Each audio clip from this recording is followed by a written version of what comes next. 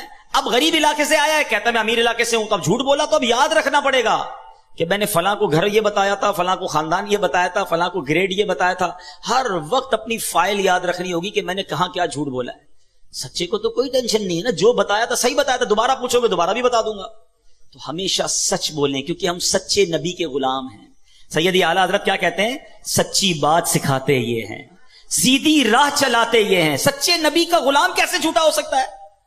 اور اتنا سخت عذاب ہے جھوٹ بولنے والے کے بارے میں. نبی پاک علیہ الصلوۃ والسلام کو شب معراج ایک شخص دکھایا گیا کہ جس کو فرشتے اس کے ایک گال پر، کبھی آپ ڈینٹسٹ کے پاس گئے؟ ڈینٹسٹ جب کسی کی داڑھ وغیرہ میں کوئی علاج کرتا ہے نا تو منہ کو کھولتا ہے زیادہ. جب زیادہ منہ کھلتا ہے تو بہت درد ہوتا ہے، جبڑے بھی درد ہونا شروع ہو جاتے ہیں. نبی پاک فرماتے ایک زنبور ہوگا، لوہے کا ہک کہہ لے، ایک بندے کے گال میں ڈالا گیا اور اس کو چیرتے ہوئے فرشتے گدی تک لے گئے. دوبارہ ادھر آیا فرشتہ اور یہ والا گال بھی چیرتے ہوئے گدی تک لے گیا. جب یہ والا گال گدی تک لے گیا تو یہ ٹھیک ہو گیا. یہ دوبارہ کام شروع ہو گیا. ایک کے بعد ایک کنٹینیو عذاب ہو رہا ہے. نبی پاک نے کوشچن کیا کہ یہ کون ہے؟ اس شخص کو یہ عذاب کیوں ہو رہا ہے؟ کہ حضور یہ جھوٹ بولنے والے تھے جو دنیا میں جھوٹ بولتے تھے. کیوں جھوٹ بولتے؟ نبی پاک علیہ الصلوۃ والسلام فرماتے جب بندہ جھوٹ بولتا ہے نا تو اس کی منہ سے ایک ایسی بدبو نکلتی ہے کہ اس منہ سے فرشتہ 1 میل دور چلا جاتا ہے. اب مجھے کئی لوگ ملتے ہیں، آپ کو بھی ملتے ہوں گے، یار مزہ نہیں ہے طبیعت میں، گھر میں برکت نہیں ہے، کاروبار ٹھیک نہیں ہے، جو دیکھو بیمار ہے، ٹینشن بڑی ہے، گھر میں لڑائی جھگڑے بڑے ہیں. میں آپ سے پوچھتا ہوں آپ کے گھر میں رحمت کے فرشتے کیسے آئیں گے؟ آپ جھوٹ بول بول بول کر رحمت کے فرشتے دور کر دیے. خدا را سمجھیے، جھوٹ اللہ کو سخت ناپسند ہے. مسلمان کیسے جھوٹا ہو سکتا ہے؟ اس کو منافق کی نشانی کہا گیا. تو اپنی زبان سے اگر جنت حاصل کرنی ہے تو اس زبان کو جھوٹ سے بچانا ہوگا. اور اسی جھوٹ کا ایک اور عجیب و غریب کانسیپٹ اب کیا آ گیا ہے کہ اب جوکس بنانے ہیں. جب سے سوشل میڈیا آیا ہے ہماری نوجوان نسل کو تو پاگل کر کے رکھ دیا ہے. سارا ٹائم ہمارا جناب سوشل میڈیا میں جا رہا ہے. اب کیا ہو گیا میرے وہ بھائی جو اب پتہ نہیں وہ ٹک ٹاک بناتے ہیں. اب پرینک کا زمانہ آ گیا کہ جناب کسی کے ساتھ پرینک کریں گے، تھوڑا مزہ آئے گا، اس کو ستائیں گے، اس کے ساتھ کوئی ایسا جھوٹ بولیں گے. پہلے تو اپریل فول پر جھوٹ بولتے تھے، ہم اس کو کنڈیم کرتے تھے. اب تو پورا سال ہی فول ہے بھائی. جس کو دیکھو نیا پرینک بنانا ہے. کیا بنانا ہے؟ فلاں کو کہیں گے تیری ماں بیمار ہو گئی، فلاں کو کہیں گے یہ مسئلہ ہو گیا، اس کے سامنے کوئی ایسی بات کریں گے جس سے وہ پریشان ہو جائے، اس کی ویڈیو بنائیں گے. استغفر اللہ. سوچئے آپ گناہ کی بھی ویڈیو بنا رہے ہیں اپنی کچھ چھوٹی سی ویڈیو کے لیے. جو ٹک ٹاک بناتے ہیں، جو ویڈیوز بناتے ہیں اور چاہتے ہیں میرے کچھ لائکس آ جائیں، میں ذرا تھوڑا سا پاپولر ہو جاؤں، یہ چند لائکس تمہیں مروا نہ دیں. آپ گناہ کی گواہی چھوڑ رہے ہیں. سوچو ایک گناہ وہ تھا رات کے اندھیرے میں بندے نے کیا، اللہ جانتا ہے، وہ جانتا ہے، اور توبہ کر لے اللہ سے، وہ کریم ہے، معاف کر دے گا. مگر آپ اپنا گناہ کر کے ویڈیو پہ چھوڑ کے جا رہے ہیں. میں مر بھی جاؤں تب بھی لوگ دیکھتے رہے اور مجھے قبر میں بھی گناہ ملتا رہے. سوچیے کیا کر رہے ہیں، یہ شیطان کدھر لے جا رہا ہے آپ کو ویڈیو بنانی ہے، سبحان اللہ، کوئی نیکی کی بات کر کے ویڈیو چھوڑ دیں، لاکھوں لوگ دیکھیں، اللہ کرے اور آپ کو روز ثواب ملتا رہے، میں دنیا میں نہ رہوں، لوگ میرا بیان سنیں، لوگ میری بات سنیں اور اللہ کرے عمل کرتے رہے اور مجھے قبر میں بھی ثواب کا تحفہ ملتا رہے۔ وہ لوگ جو ثواب جاریہ والی زندگی گزارتے ہیں اللہ انہیں مبارک کرے، مگر سوچے وہ شخص کہ وہ ایسا گناہ کر کے جا رہا ہے کہ خود دنیا میں نہ رہے